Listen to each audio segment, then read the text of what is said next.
What's up, world? Welcome to a new episode of the BrandonJaneauShow. As you know, I am Brandon Janeau. Like always, on all podcast platforms everywhere, BrandonJaneauShow. Social media platforms like Instagram, TikTok, Facebook, Threads, BrandonJaneauShow, and of course, like always, YouTube channel BrandonJaneauShow. Shout out to everybody that's been subscribing, that's been commenting. I appreciate it, man. Excuse me. Hope you guys enjoy this episode. As you know, it's Tuesday, which means I bleed sports, man.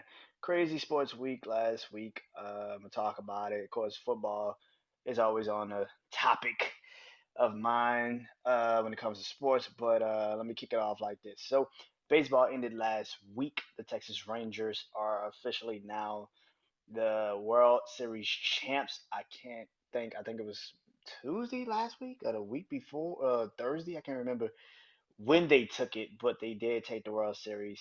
Won the series against the Arizona Diamondbacks, 4-2. Um, no, 4-1. I'm tripping. 4-1. Um, first World Series championship in Texas Rangers history. So congratulations to the Texas Rangers. They pretty much dominated the postseason from the moment they played. I mean, they dominated the first. They beat down Tampa in Tampa, swept them in three. Then they went against the Baltimore Orioles and swept them in three. Only time they really had to struggle was against the Astros, which is, you know, commendable and kind of understanding why they kind of struggled against the Astros. Um, but defending Super Bowl champion, so it made sense. Um, but yeah, Texas Rangers are now World Series champions. Congratulations to the Texas Rangers. Which now creates this conversation of where is Shohei Ohtani going? And for the better part, also Mike Trout. I mean, where are those two guys going to be ending up at the end of when it's all said and done? As you know, I do this show with my brother Juan called Jack's Wild, and he's a massive Angels fan, Los Angeles Angels fan, man. And yeah, so this is gonna be a hard off season for him. He's a massive Angels fan. Shohei Ohtani is a generational game changing talent. Um, and to be honest, I don't know where he goes when it's all said and done. I don't know where he ends up. Now, me personally, I'm a Cubs fan. So of course I want him in Chicago with the Cubs, but I don't know if he's gonna want to go to that cold ass weather and have to play in those certain situations. The Cubs, who just barely missed the playoffs this season, got a new manager and Craig Counsell. He goes from literally being, and by the way, Craig Counsell, who is actually a Brewers legend, went from being their manager to now not only leaving the Brewers, but leaving the Brewers for their literally most hated rival in the Chicago Cubs. So thank you, Brewers. Appreciate you. Me personally, man, I want to see Shohei in Chicago, but that probably isn't going to happen. As long as he doesn't go to New York, I'm good. I'm talking about Yankees or Mets. I'm good. If he goes to Boston, I understand it, but that's just as cold as Chicago, so I don't see him going there. Maybe Seattle, but even Seattle's they got the cap space, but I don't think he's going to Seattle. To be honest with you, man, I would not be surprised if he ends up in Houston. I got like Houston got the money, they got the team, they got the situation, they can do it. I mean, I'm not gonna be surprised if it happens. So if it does, let's see what happens. But man, I want to see where Shohei goes, and I think Shohei ends up wherever he goes. The team is going to immediately change and turn into one of the best teams in baseball because of wherever he goes, he's going to be surrounded by the best team with the best situation.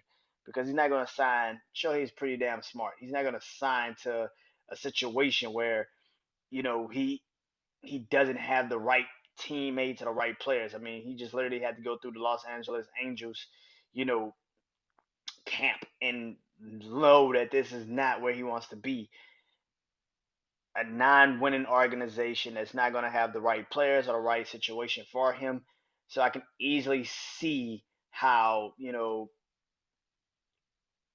him going to a pretty much a dead stop franchise again isn't going to work. So I can definitely see him going to the franchise, a true situation where he can actually win a championship and be one of the best players in the league, which he's already there, and really transform into the true face of baseball, which he's already that too. Despite what people want to lie and say about baseball, he's the face of baseball. Let's get that out the way. Mike Trout, on the other hand, I spoke on this when I was doing the podcast episode about the Phillies and the Diamondbacks, and I said it sucks that Mike Trout isn't having the career as a Bryce Harper. Bryce Harper, though, was pretty much preceded to supposed to be one of those guys. He was preceded as the LeBron James of baseball. Straight out of high school, a lot of people thought he would be that guy.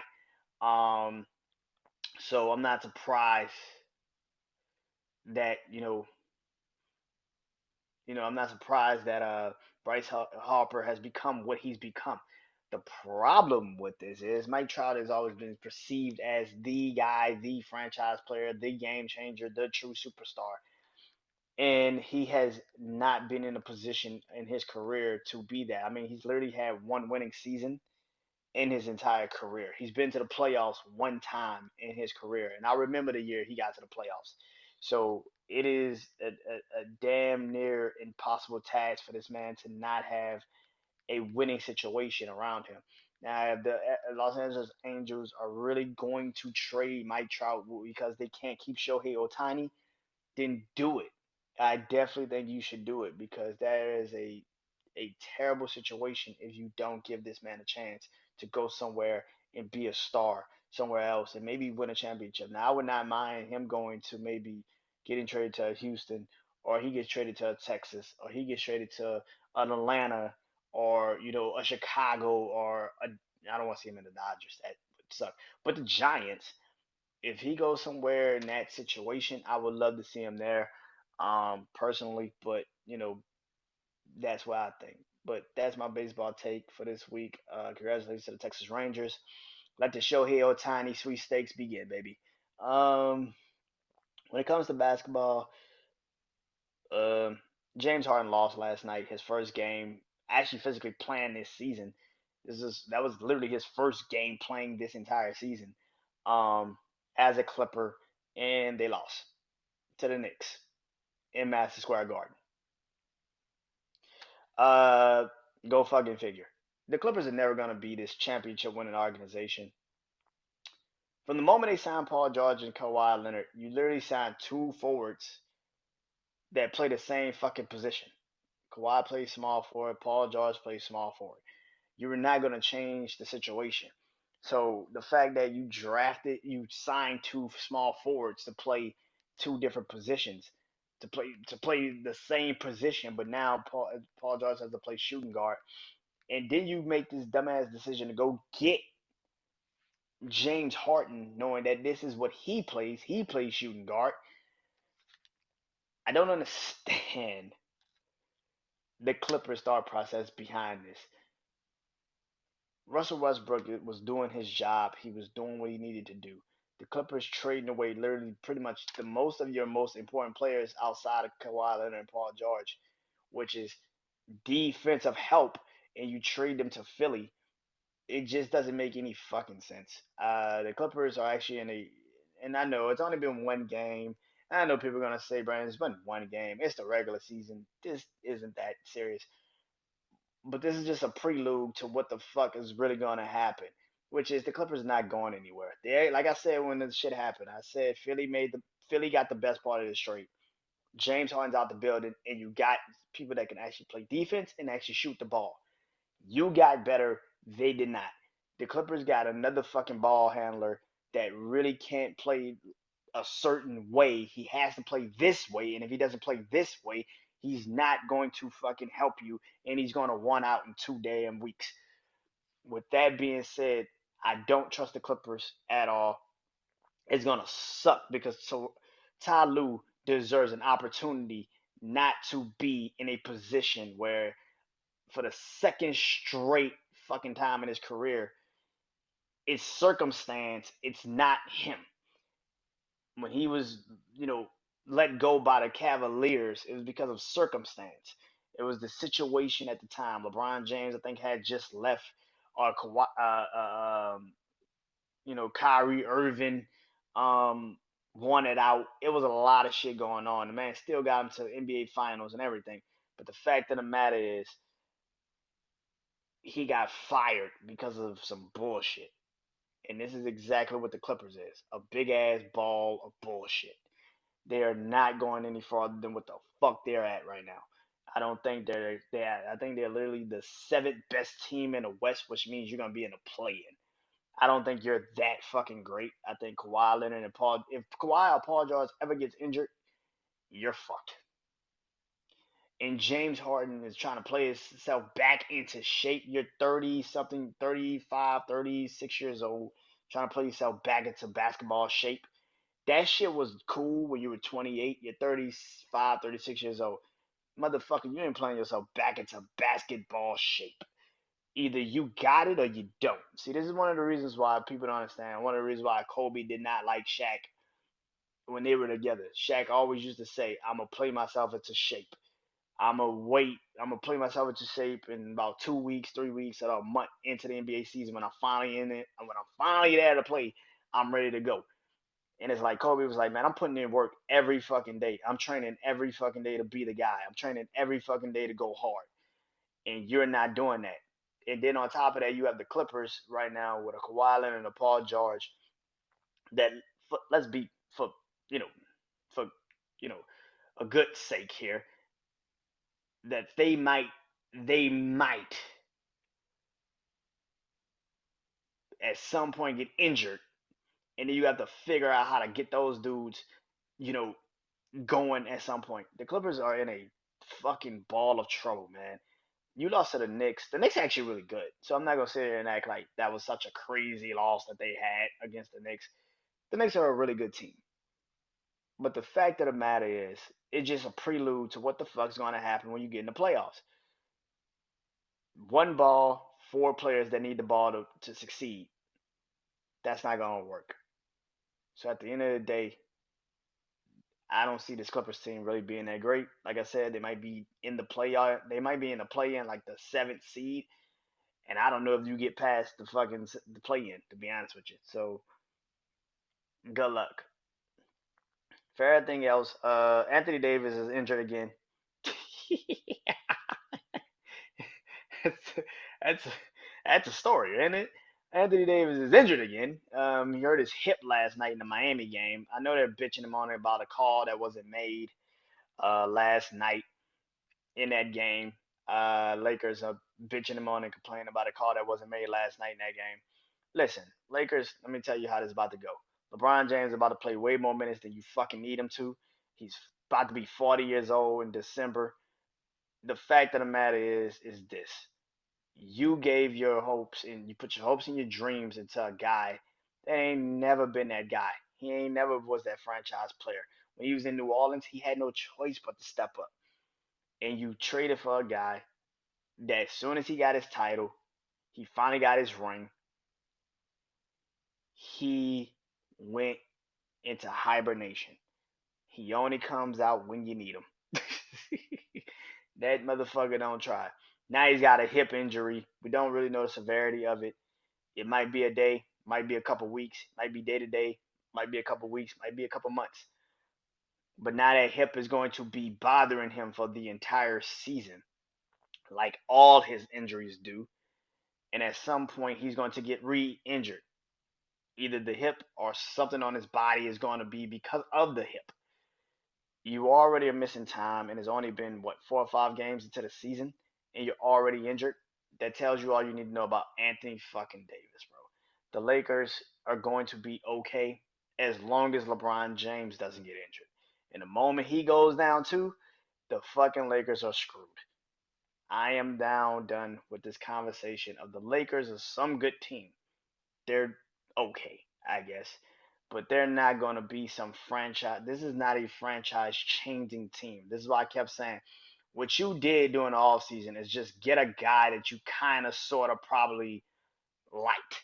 You got some guys that can kind of fill in and kind of help the rotation and kind of help certain things. But they're not great players. They're not superstar players. You don't have that true number one outside of LeBron James. You're asking LeBron James again to play 40 fucking minutes a night. And that to me is where the problem lies. Anthony Davis is re-injured. LeBron James is gonna have to play 40 fucking minutes every game, damn near, to win. And everybody's screaming about how great he is and how great his caliber is, and that's awesome. What happens when he can't keep that pace up?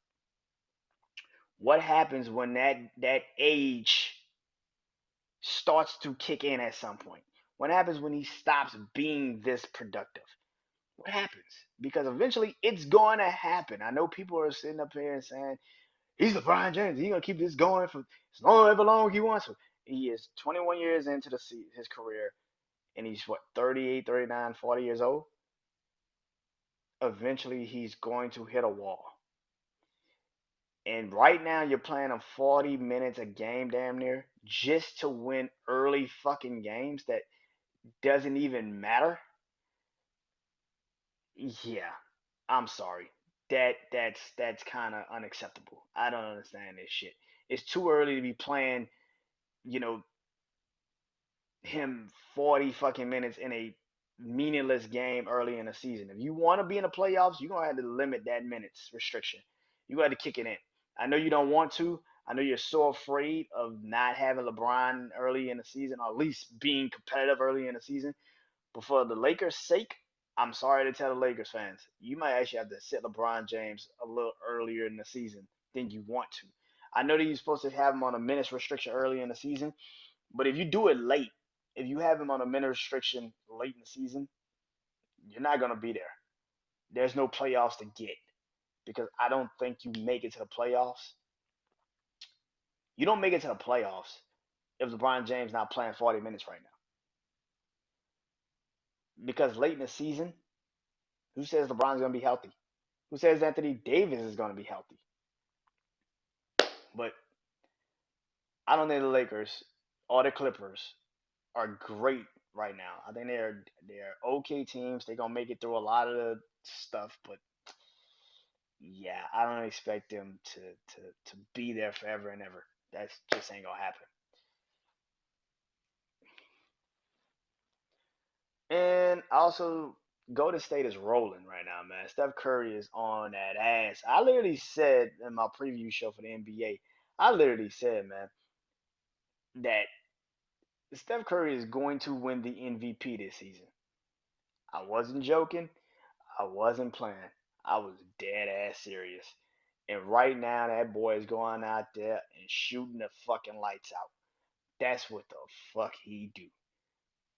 I told, I said it. I said the Warriors are going to win the Western Conference.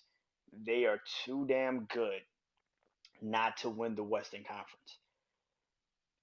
Everybody's complaining and talking about this, that, and the third. Listen to me, man. Chris Paul being a part of that team and being coming off the bench or not, that team is too goddamn good to just be struggling. That's a good team. And they're veterans. They know how to win games. And Steph Curry right now is becoming the true closer of the NBA again. Like I said, Steph Curry is going to have an MVP season. I was trying to get y'all prepared for this shit. It's only been a couple of games, I know. But I've been trying to get you prepared for this, man. Steph Curry is about to go crazy this season. I told you so. I fucking told you so. Touch. Anyway, let's get into it. So, like I said, football. Ha ha ha, football. So,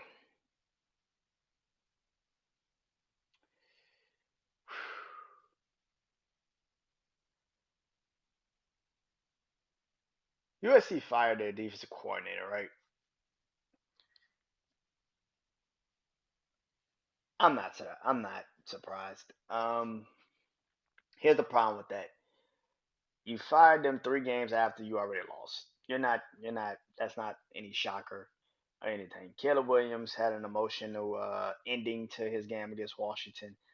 I'm gonna be honest. I would be surprised if I mean he might play Saturday against Oregon, but I'm gonna be honest.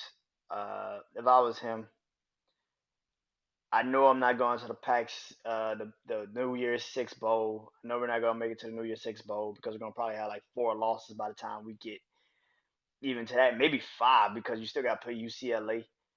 So probably five losses by the time you get to that point.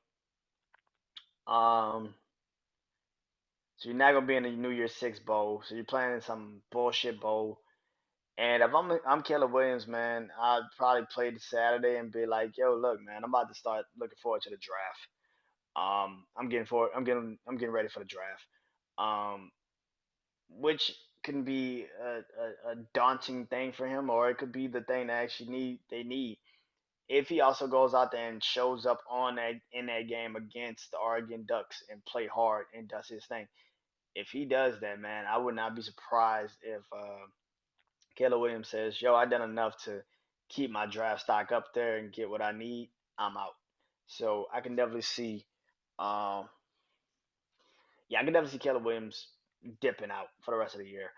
You don't go up there and have that type of emotional response after a game like that with your family if you don't already know what you want to do for the rest of the season, like what you want to do. I can definitely see him play Saturday, but after that, it's kind of like y'all on your own. We're not going farther than this. I don't really have no. We're not going to the Pac-12 championship game, and we're not going to be in the New Year's Six Bowl. What the fuck am I playing for? I'm not playing in some rink-a-dink ass college football playoff thingy that they gave us like the Holiday Inn Bowl or some shit. I'm not playing in that. I'd rather just sit and chill and watch what the fuck happens with my draft stock. Um, but yeah, I'm not too surprised by it. About the situation at all. Not surprised at all. Um, there's a little bit of an interesting situation brewing. With everything. Alabama beat LSU this past weekend, which means Alabama could win the SEC West, particularly this week because Georgia plays Ole Miss, who Alabama's already beaten. But if Ole Miss loses, then they are completely out of the race for the SEC West because they have two SEC losses, Alabama and Georgia, and Alabama has no SEC loss this season. So despite of what Alabama looked like at the beginning of the season, they're winning these games. Now, do I think their quarterback is great? Fuck no. But do I think they could win a game or two if they get in the, which is pretty much the thing. If they get into the playoffs, they have to get into the playoffs. But they have to go through Georgia. And I don't think Georgia's great either. I think Georgia is actually very fucking bad. But because they have to play a certain way right now, because their number one weapon isn't there, it's starting to show how Georgia's offense can be moving. I don't think either one of these teams are great, but compared to what I've seen in college football the last couple of weeks, the SEC who looked so dim at the beginning of the season now look like they're gonna probably get two teams in a fucking college playoff tournament, which we shall see. We shall fucking see. Anyway, talking about the college playoffs tournament. The college playoff rankings came out tonight. And the same results for what they had last week, pretty much Washington, Oregon, Florida State, Michigan, Georgia, you know. Well, I do my crazy six, and my crazy six is this. At number one, it is still Michigan. Michigan is number one. This weekend, they go to Happy Valley and play Penn State. I'm looking forward to that game. If they dominate Penn State, there's some conversation to be had about how good Michigan really is.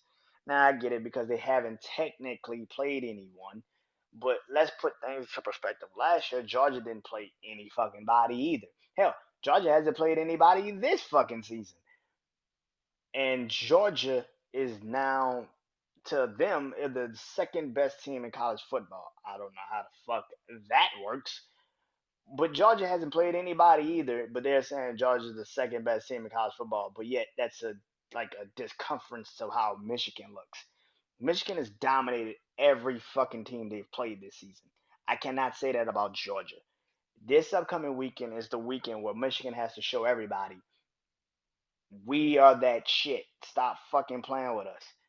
I think JJ McCarthy and that Michigan offense is gonna roll on Penn State. Penn State has a really good defense, but I don't think Michigan is afraid to stop that.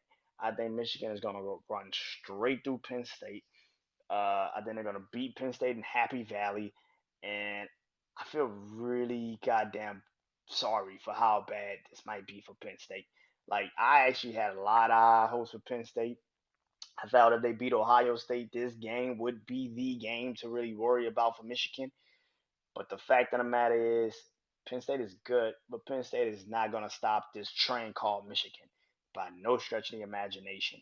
And I feel even worse for Ohio State when they do play Michigan in the big house because you're asking that offense to put up 30 points on Michigan because Michigan's going to probably put up 30 points on Ohio State.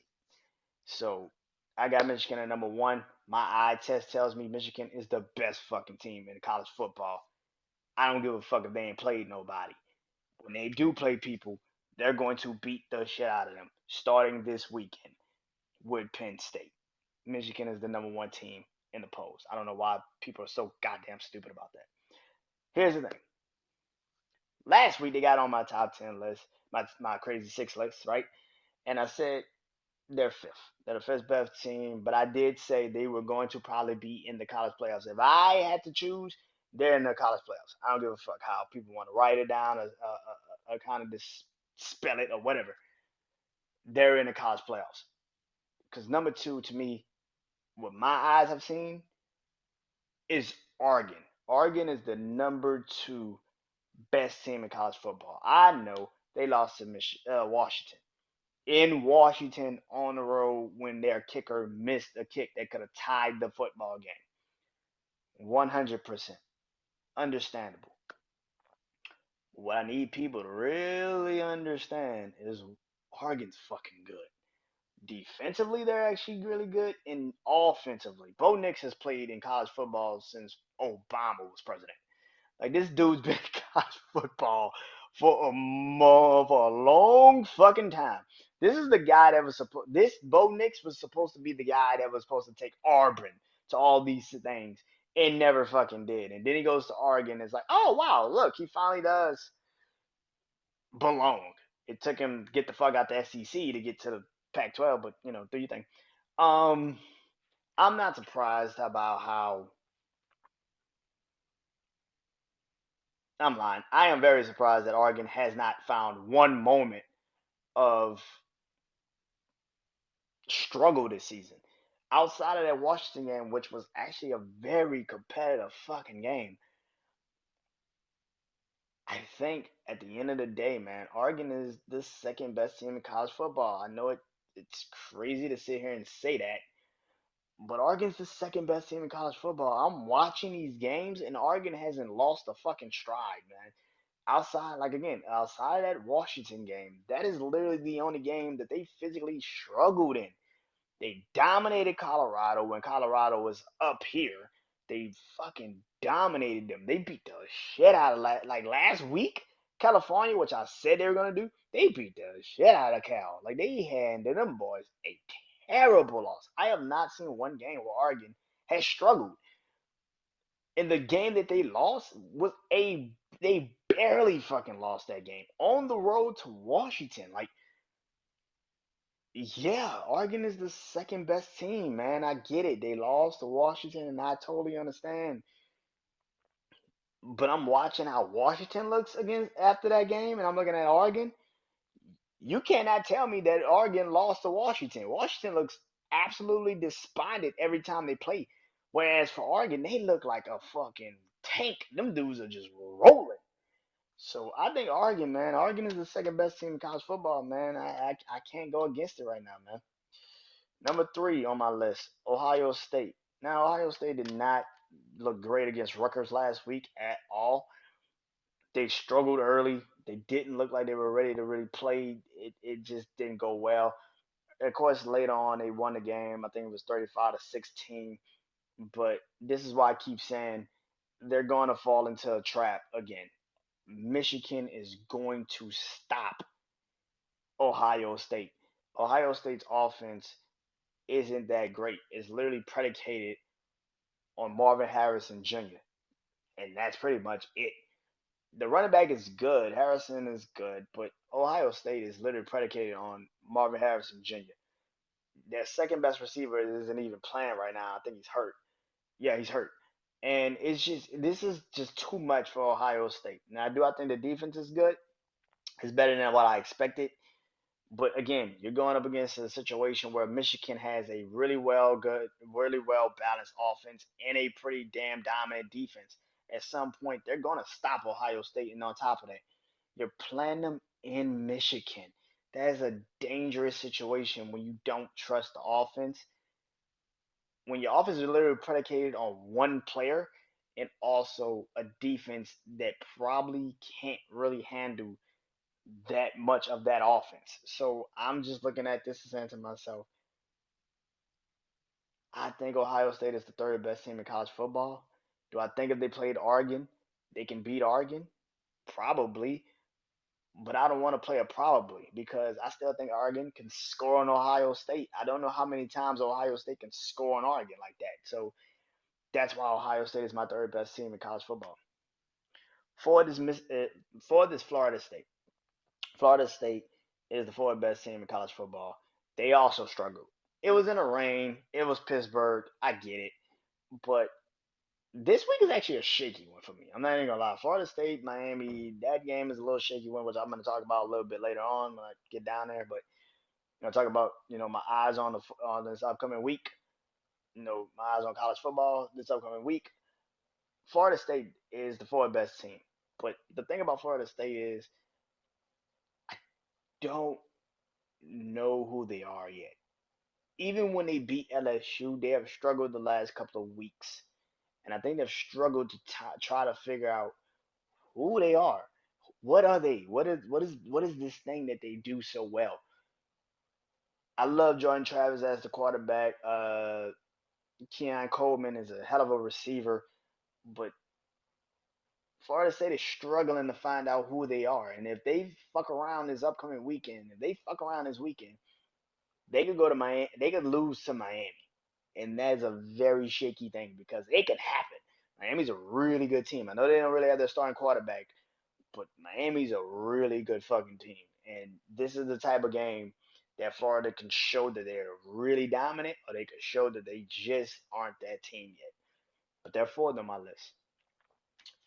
Fifth on my list is the Georgia Bulldogs. Um, Despite what I feel about Georgia's offense and defense, sometimes Georgia's the fifth best team in college football. My eyes are showing me for the last couple of weeks is that Georgia is still going to win these games because teams have to play three phases of football against them. And if you think you just beat them with one, you're going to lose the other two and you're going to lose the game. Missouri played well in that game against Georgia. They did an amazing job. Now a lot of them penalties started to happen, and they started trying to fuck Missouri, which they did. But like the fucking you called the this is the dumbest penalty on the planet. You called a intentional grounding on a damn quarterback, but then 5 seconds later you reviewed this shit and then said, "Oh, it's not intentional grounding." What? Like it was like what the you can't review intentional grounding. What the fuck is going on? Like it was the dumbest shit. And I was like, okay, these niggas are clearly cheering for fucking Georgia. Like this is ridiculous. Like you can't do that, bro. Like you cannot sit there and tell me it was intentional grounding and then 5 seconds later be like, oh, well, we reviewed it and it's not intentional grounding. What? It just, oh my god, yeah, that was so damn stupid. Anyway, Georgia's the fifth best team in the college football. Again, I don't trust Georgia at all. I think Georgia is very lucky to be in a position they're in, but I don't think Georgia is some great football team. I think Georgia is Georgia's Georgia. I think they're what Alabama was for a lot of their years. They struggled a lot with the defense and offense at sometimes. Maybe the offense was good, but the defense would struggle a little bit. Maybe the defense was really great, but the offense wasn't clicking. But they just found ways to win games, and that's exactly what's happening with Georgia now. They're just finding ways to win games. Like I said, it's three phases of football, and they're doing what they need to do to win these games. Punt returns, kick returns, whatever. They're finding ways to win these games. And Georgia's the fifth best team. Now, I don't think when they go up against Ole Miss this upcoming weekend, that's going to be an interesting test for them because I don't know because Missouri was stretching them out and making them actually have to play the entire field as a defense. I don't know what happens when they go up against an Ole Miss that can do that and do that to the highest level of their abilities. So I want to see how that's going to look. And my sixth best team is Washington. Now, despite how much I fuck with Washington and I love Washington, Michael Penix Jr. and all them, their defense, like I said about the Oregon game, that team has kind of slipped since that Oregon game. They have struggled since that Oregon game. And the Arizona State game, I let it slide. The Stanford game, I even let it slide. But last week, excuse me, giving up 42 points, I get it, it's USC, but still, giving up 42 points to a team that can't really stop your offense, you should have scored 60. If they scored 42, you should have scored 60. It shouldn't have been 52 to 42. That's crazy. Um, I think this upcoming weekend playing at Utah, that's actually a shaky game for Washington, man. Despite what people want to say, that's a shaky fucking game. Utah always gives Washington fits. I know Utah wasn't great in that game, but Utah wasn't great last week. I get it. But when they played Oregon, I get it. But it's still Utah and Washington. That's a rivalry that dates back all the way to when they were in the Mountain West together. So it's gonna be an interesting situation to see what happens in this game. They're in Washington, so they're lucky for that. But outside of that, yeah, I think Washington. This is gonna be one of those testing games for Washington, definitely. So that's my crazy six. Michigan one, Oregon two, Ohio State three, Florida State four, Georgia five, and Washington is six. Now, like I said, eyes on college football. My eyes will be on these games. Yours should be too. My skeptical games of the week, my most interesting game of the week, my upset of the week, and of course, the game of the week. A couple of these games I've kind of already talked about, but I'm going to go into them a little deeper. One game out the gate is my skeptical game of the week, which I just said. Washington is six in my polls, my crazy six. And that game against Utah is my skeptical game of the week. Again, it is Utah, it is Washington. It is a very massive rivalry game. They've been going at each other since they were in like the Mountain West Conference. Like this is what they do. This is a game that I think will definitely be very intriguing to see. Um, it's always a very interesting rivalry. I mean, when Utah was in the Mountain West Conference and they used to play Washington, this is always a rivalry. This has always been a rivalry and I'm looking forward to seeing how this game is gonna play out. Like I said, Utah did not play good against Oregon. They got absolutely destroyed.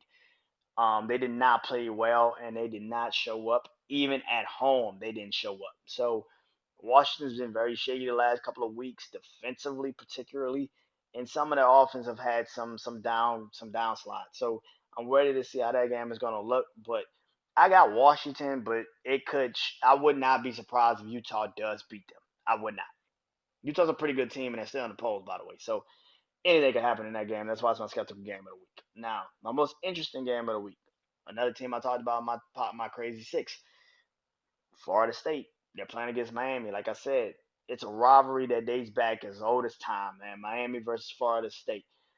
Miami's 6-3 this season. Florida State is 9-0, and it's such a game. It's a rivalry game that anything could fucking happen. Like anything could fucking happen in this game. Like I said, Florida State's good. They're really good. But Florida State's had some games where they've not shown up. And early in the game or late in the game, they just don't show up. And like I said, Miami doesn't have their starting quarterback, but I still think it's a Florida State Miami game. Anything could fucking happen. I would not be surprised if Miami somehow, some way wins this game, and I would not be surprised somehow, some way Florida State dominates this game. It just depends on what these teams are going to come out and play like. If Miami has pride, this is going to be the game where they show their pride. If Florida State thinks this is the game we have to show we're dominant, this is going to be the game that Florida State shows that they're dominant. I don't know what happens more so, but I do know one thing is that Miami and Florida State are going to be. This is going to be one of them games where you got to tune in and watch 100% through the entire game. Definitely. My upset game of the week is another game. Another team I talked about my crazy six, which is Georgia. Like I said, Ole Miss isn't great at defense, but they got some defense. It's the SEC. You got to have some defense at some point. Um, and Georgia's offense, like I said, isn't great. They're not great at all, but for what they need them to do, they can do it. The problem with this is eventually, like I've been saying for the last couple of weeks, eventually that tight end not being there, their best player on offense not being there, is going to bite them in the ass at some point. I know you're at home. I know you're facing Ole Miss, but Ole Miss's offense can spread you the fuck out. Now I don't think Ole Miss this is going to be the same game as them against LSU, more so them against Alabama earlier in the year. But Ole Miss knows they have to continue to win to stay in the conversation for the SEC West. They lose this game, it's pretty much over, and they go ahead and put it in a box.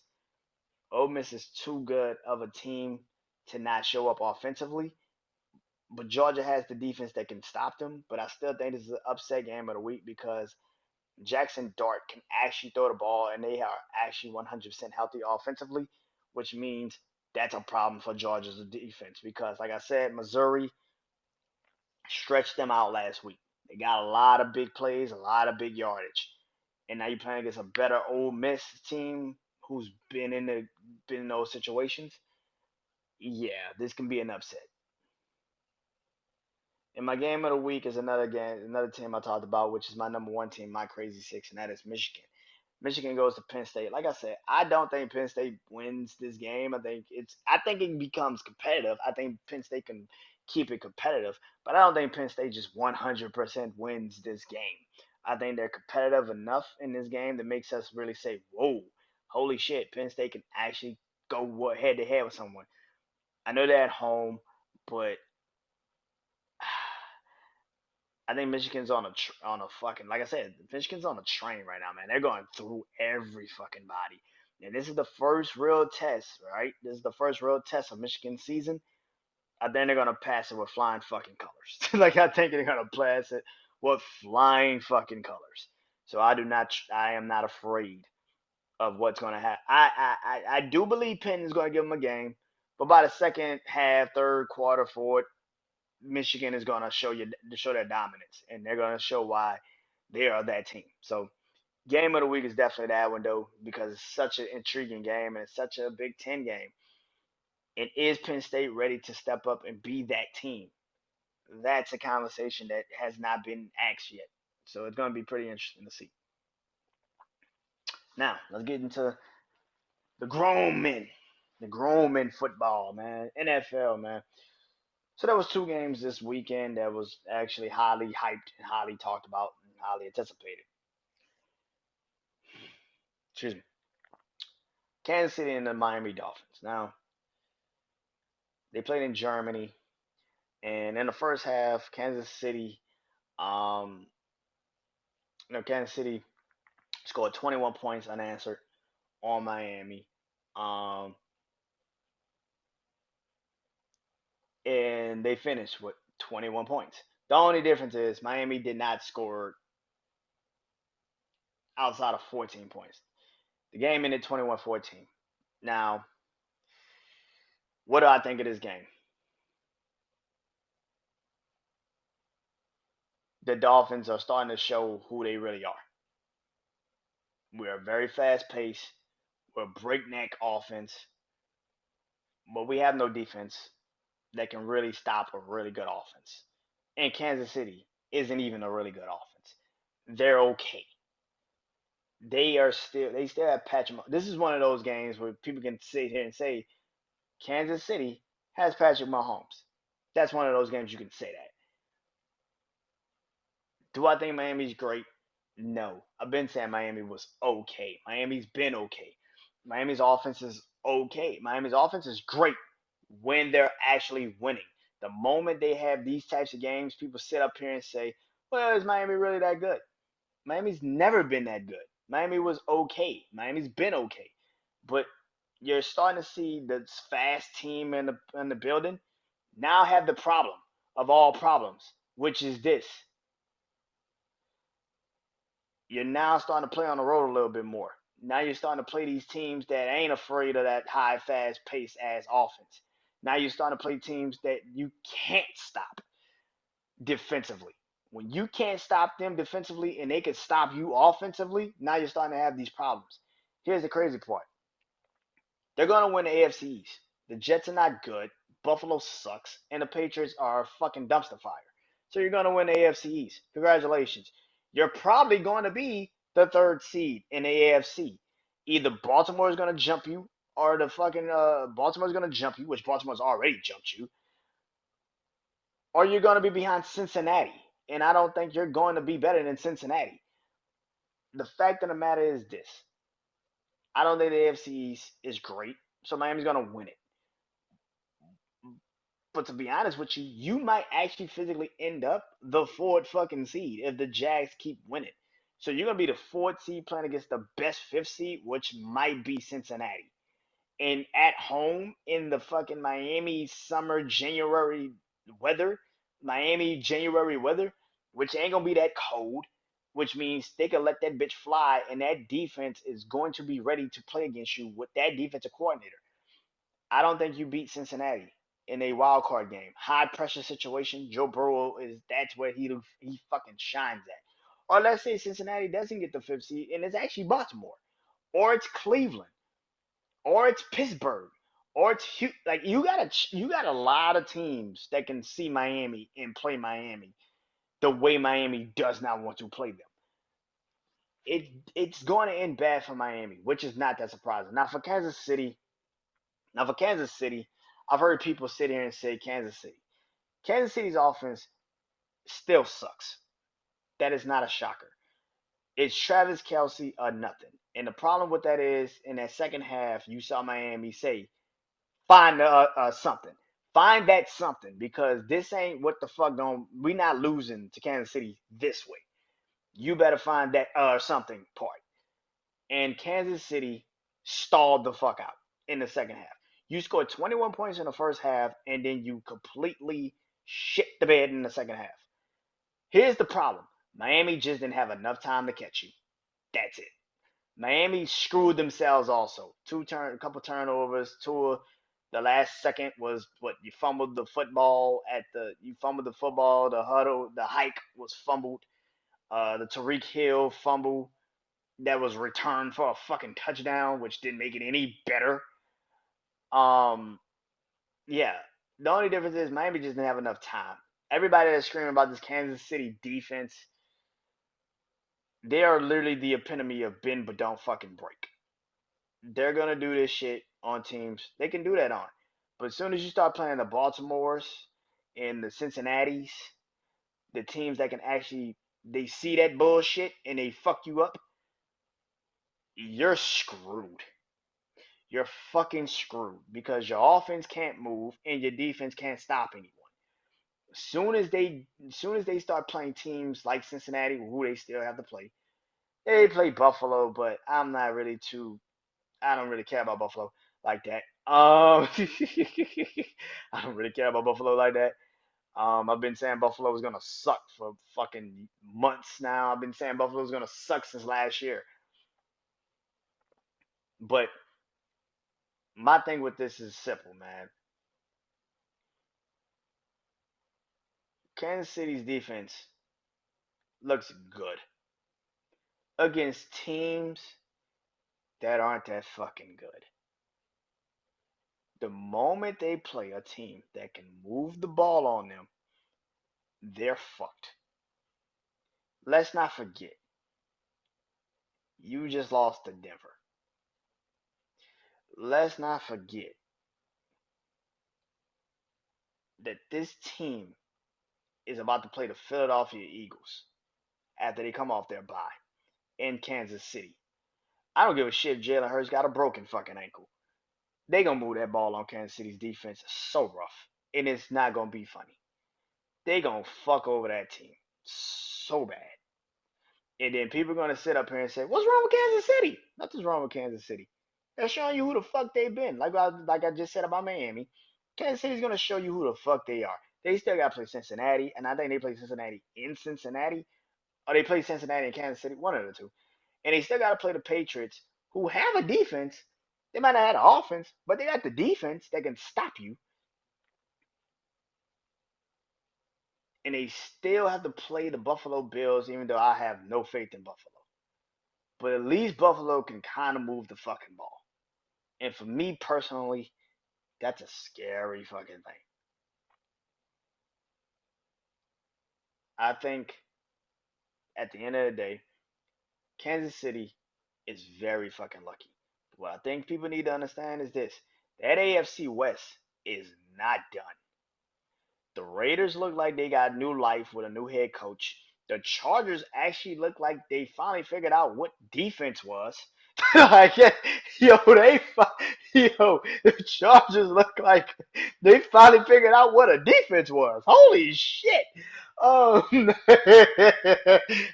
Chargers, the Chargers figured out what defense was. Holy shit! I'm so proud of you. Fucking good God Almighty.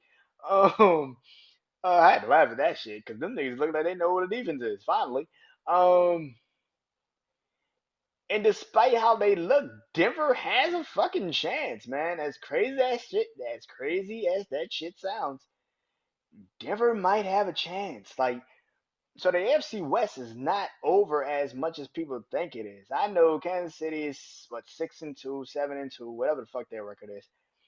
I get it. Usually this is the time where we say wrap it up and it's over. But that offense is not getting better. They can't run the ball. The last couple of weeks, if you actually watched them, they can't run the ball. Isaiah Pacheco is not having the same lanes he was having earlier in the season. They can't run the ball. So now you can't run the ball. The offensive line is not that great to begin with. And your receiving core still can't get open. And you literally only have one real weapon, and that is Travis Kelce. And if he can't move, and if he can't get moving, which Cincinnati does a really great job at stopping him, what is Kansas City? Stop saying this is done because it's Kansas fucking City. No, it's not done. The AFC West is still up for grabs. I know people don't want to admit it to themselves, but this upcoming weekend, Kansas City's on a bye. The Raiders have the Jets. The Chargers have to play Detroit. Oh, that's gonna be a hard one. That's gonna be a difficult one. And Denver has to go to Buffalo, which I am not 100% sold that Buffalo beats Denver just straight out. The AFC West is not done, ladies and gentlemen. Anything is possible. And at that time in my life, I'm looking at Kansas City and I'm like, you scored 21 points in the first half and then you scored nothing afterwards. When the fuck have you ever heard a Kansas City game and they scored no more points after the first half? And people will sit up here and lie and say, well, that defense is still good. I don't, I don't fucking know. The other game was Philly and Dallas. My problem with this game is very simple. Philly's defense sucks. It's like Philly, I hope they go on a bye week and they figure out what the fuck they need to figure out defensively. That was bad. But here's the thing. I'm tired of people lying. You gotta stop moving the fucking goalposts. For the Dallas fucking Cowboys. They still fucking lost. I don't care how good they looked. Did you win? No. You lost. I don't give a fuck about these moral fucking victories for Dallas. Like, this is the dumbest fucking shit I've ever seen. I've never seen people try to give a moral victory to a team that just lost the fucking game. Like, they lost. Dak had an amazing game. I will give him that. he had an amazing fucking football game. No turnovers, three passing touchdowns, over 350 yards passing, and you still fucking lost. Like, that is disturbing. You still lost. By the way, to a man that literally got his fucking knee injured in the game. Like, this man is wearing a fucking knee brace. Jalen Hurts' first play when he got out of the second, and when he came back in the game for the second half, the first play he did was run the ball just to show you motherfuckers. I might be hurt, but I'm not gonna let y'all beat me. I'm not gonna let you beat me.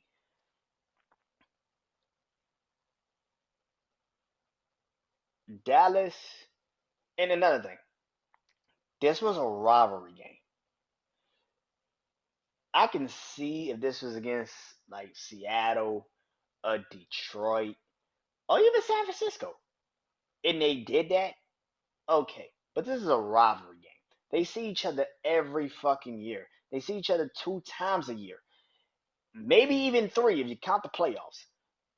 So I'm not that damn surprised that they actually played Philly. I actually said on my Wednesday show, my brother Juan, I said I would not be, despite of what I'm saying, I do believe this is going to be a hard fought game. I literally said that. I was not surprised that that was a hard fought game.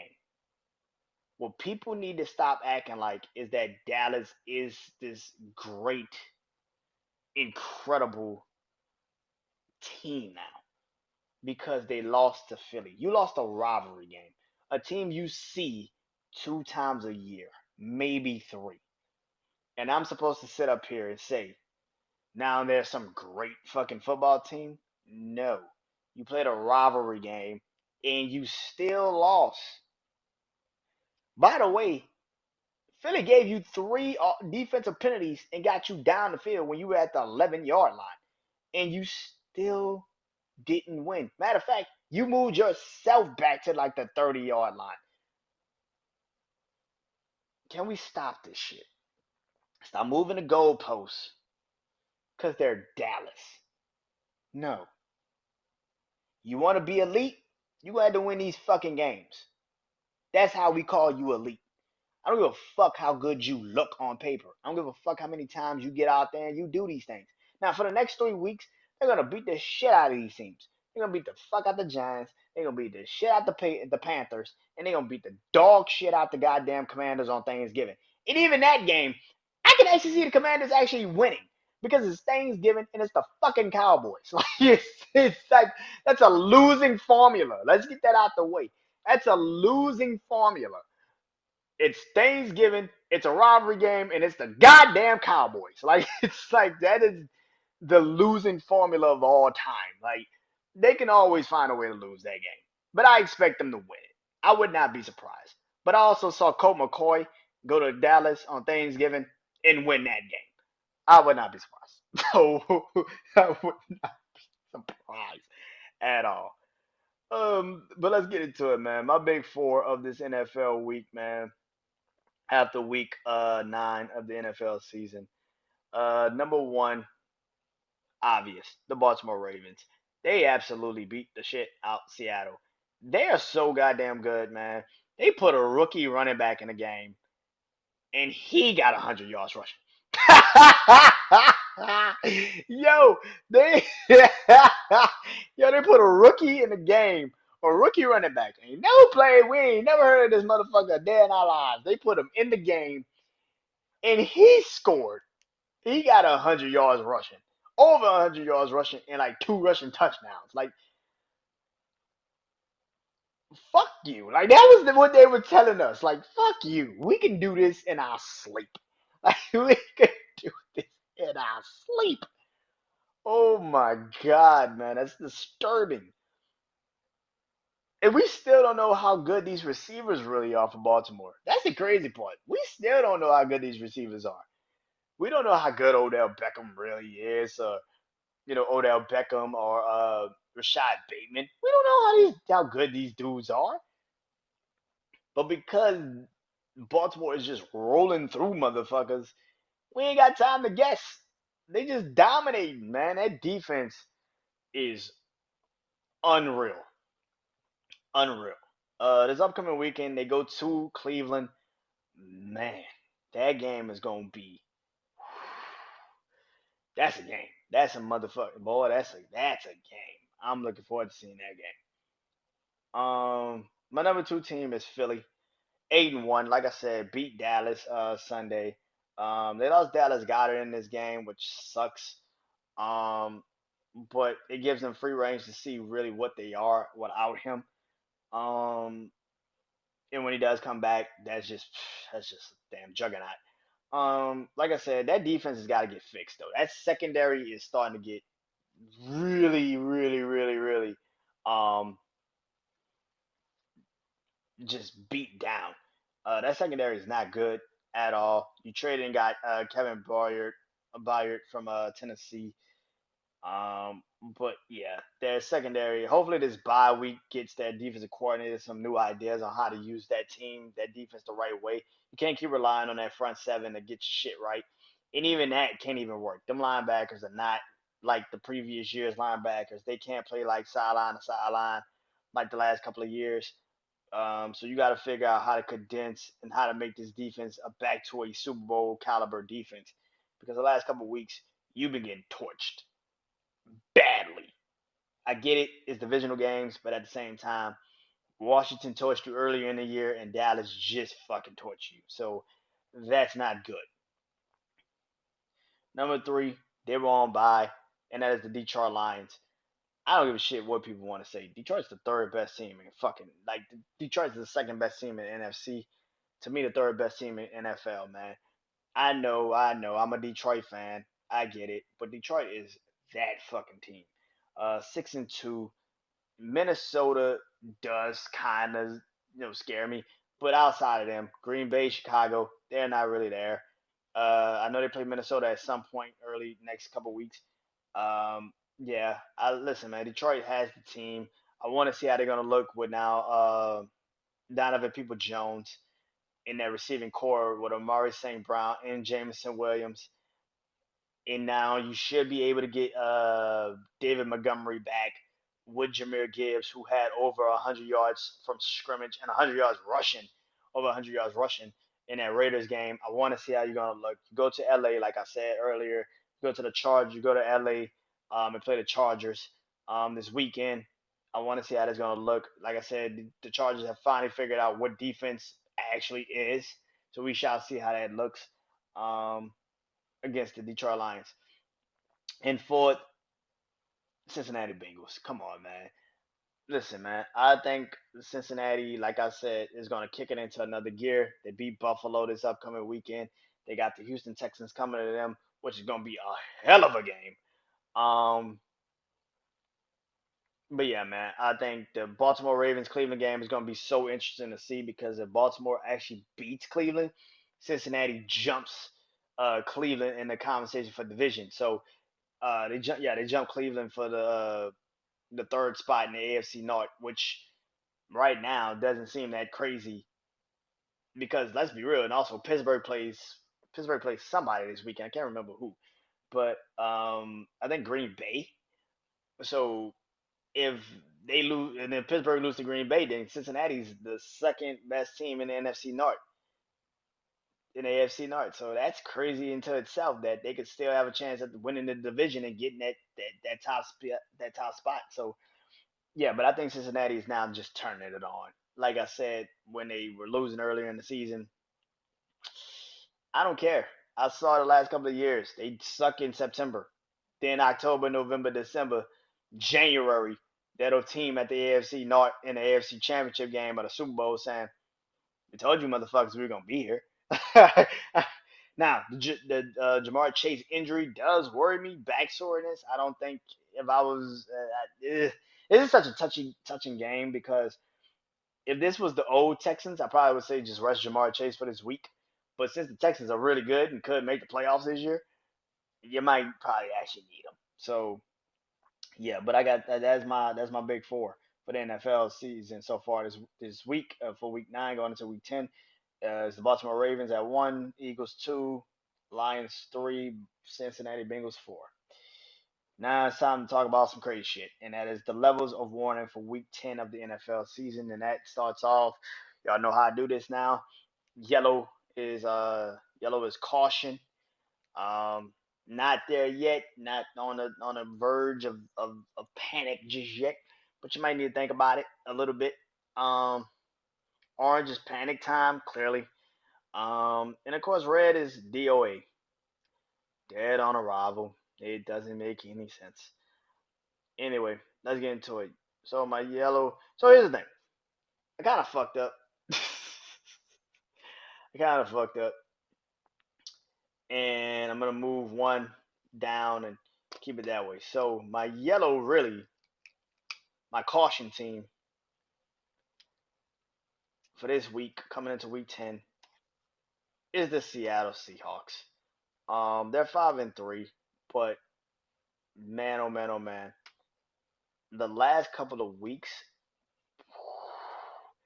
they have looked bad, and I'm being nice. They have looked absolutely despondent. They don't know what the fuck they're doing. Geno Smith, which we all knew, would eventually come back to being Geno fucking Smith. He's Geno Smith, bro. It's only so much he can physically do. But this season, the last couple of weeks, you're starting to see Seattle go back to what we expected them to be last year. Okay, maybe, and that is the thing. The defense is starting now having to to pull it in for the offense, and they can't do it. I actually like still the Leonard Williams pickup this upcoming week. Seattle, I forgot who Seattle plays. Washington. They play Washington and Seattle.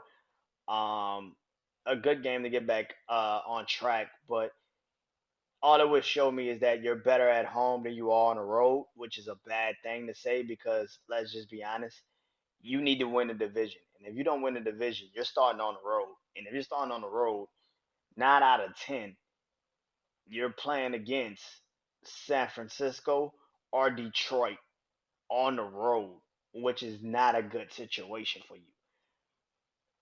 Excuse me. Or the NFC South winner, which is still not a good situation for you. Because I don't care if it's Atlanta, Tampa, and New Orleans. That's not a good situation for Seattle to go into, especially if you're going into that Superdome, if that offense working and that defense is working.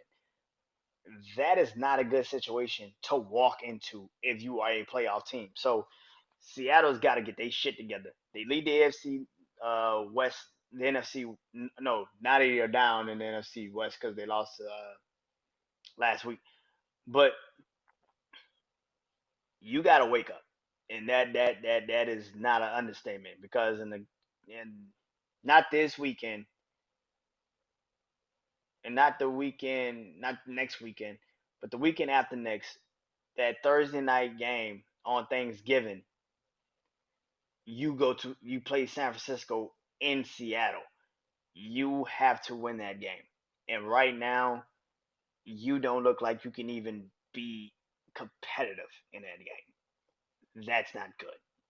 So yeah, yellow caution, Seattle. My orange panic time is the Tampa Bay Buccaneers. Listen, man, you have now lost 4 straight games. It is not looking good. I don't think that's a bad thing because I didn't have high expectations for you anyway. But the fact that you still were competitive is now starting to show there's a fucking limit. There's a ceiling on this team. I've been saying that. I'm not surprised that they have lost the last couple of weeks. That's not that fucking surprising. The problem is you've actually been competitive in these games and you're still losing. That is where the problem kicks in because you're giving these teams you're giving yourself a chance just to fucking lose. That is not a good situation. At some point, you're going to revert to the team that I expected. Listen, Tampa Bay can still move the ball. That's not the problem. They can't stop no fucking body. That's the problem. CJ Stroud, a rookie, a really good rookie, went down the field with like 40 seconds and left you niggas 6 seconds on the clock because he scored a touchdown. He left y'all 6 damn seconds He drove down the field. This man literally told his team, "You kind of left me a little bit too much time to drive down the football field." They literally drove down the football field and scored a touchdown in and left you 6 seconds on the clock.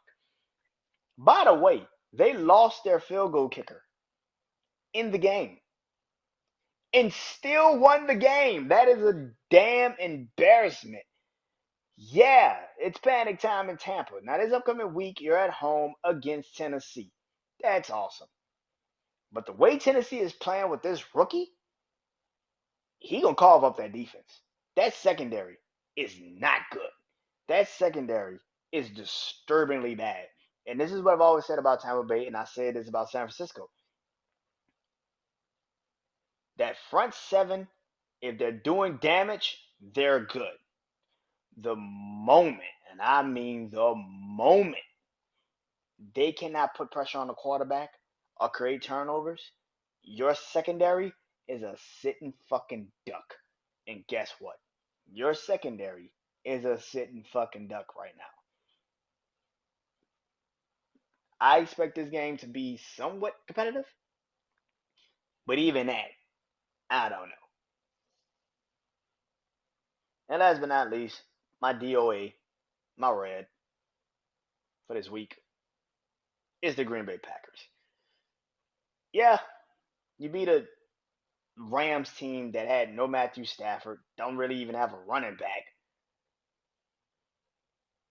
But it's clear as day that this front office has lost faith in Jordan Love.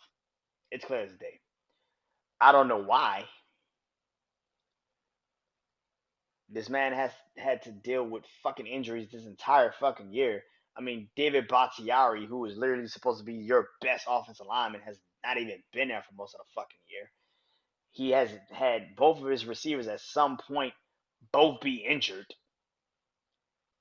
And oh yeah, his top fucking running back, the main clog of the offense, Aaron Jones, has also been fucking injured. And instead of his dumbass sitting out for most of the fucking season to nurse his hamstring, he's played in on that fucking hamstring. He's tried to continuously play on that hamstring. Why? I don't fucking know. But this offense is what it is. And the fact of the matter is what I'm going to continue to say. If you're Green Bay, who the fuck are you going to get?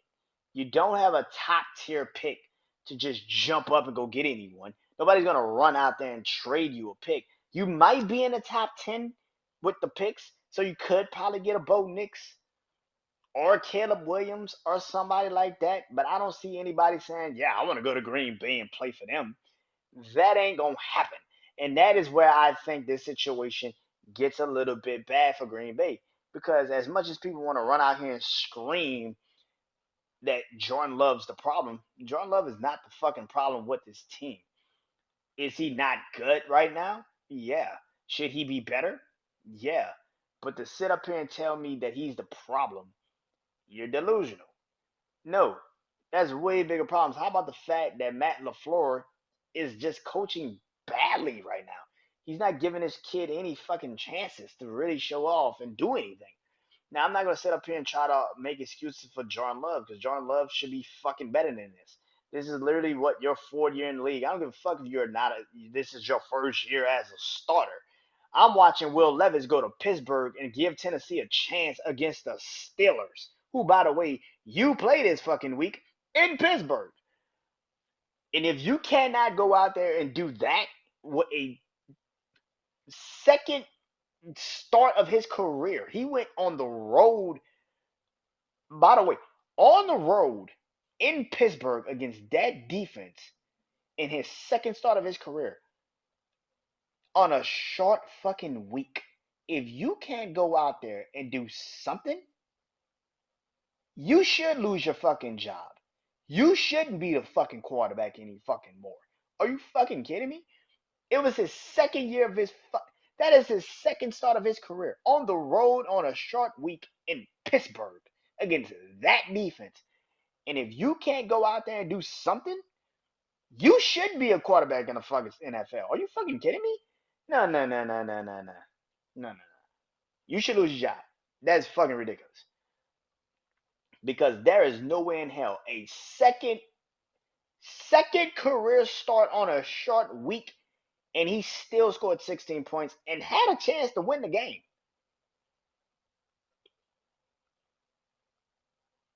Come on, bro.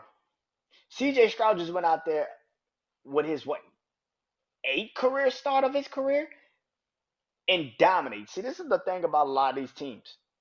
The New York Giants, Pittsburgh is starting to have this a little bit with Kenny Pickett a little bit. As much as we sit here and say the NFL is hard and it's tough and it's the highest level of competition, yes, that is true. But you can tell a superstar. You can tell a true number one quarterback the moment they get on the field.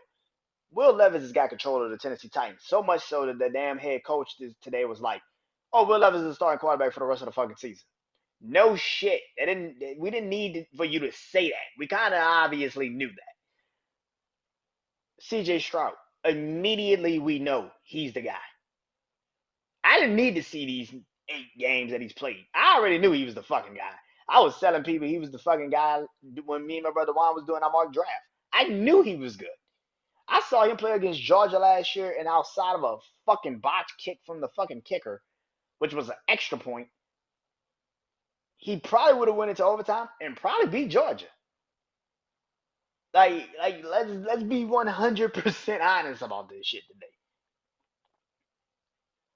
Green Bay is in a very interesting situation. Jordan Love has got. I'm not telling Jordan Love to go out there and throw for 350 fucking yards or some shit like that. But be competitive. Show that you actually want to be the guy. That's where the biggest problem lies. If you don't show out and show up and show out in that game, bro, that's that's gonna be bad for you. It's gonna be bad for you next week. So that's my yellow, that's my orange, and that's my red. Seattle, caution, yellow. Tampa, orange, panic time, and Green Bay, red, DOA. Till next time, this is I Believe Sports. Hope you guys enjoyed this episode, and I'll see you next week for more crazy ass sports. Till next time, I'm Brandon Janeau. Peace.